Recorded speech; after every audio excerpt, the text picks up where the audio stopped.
Welcome to the Rim Break Rodeo. We hope this video helps. You start by preparing the essentials. Install or update Google Opinion Rewards, then grant location and notifications immediately so surveys can trigger. Once done, sign into your primary Gmail account and keep it consistent. Changing accounts interrupts targeting.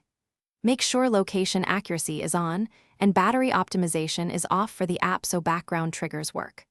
Finally, open the app once to accept terms and confirm permissions. That first launch activates the service and begins collecting signal for quick surveys. You now focus on behavior that increases invites.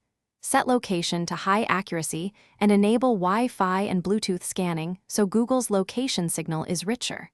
Once you visit varied public places, grocery, transit, cafes, the system learns patterns and targets relevant surveys.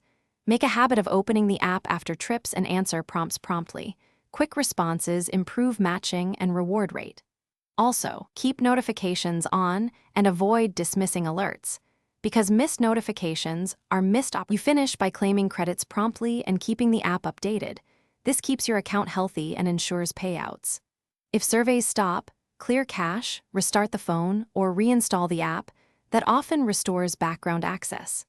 Make sure location history and web and app activity are enabled for the account, and confirm battery optimization or data restrictions aren't blocking background activity. If problems persist, switch to a different Google account briefly to test whether account-level settings are the cause. Thanks for watching. Consider subscribing if we helped you.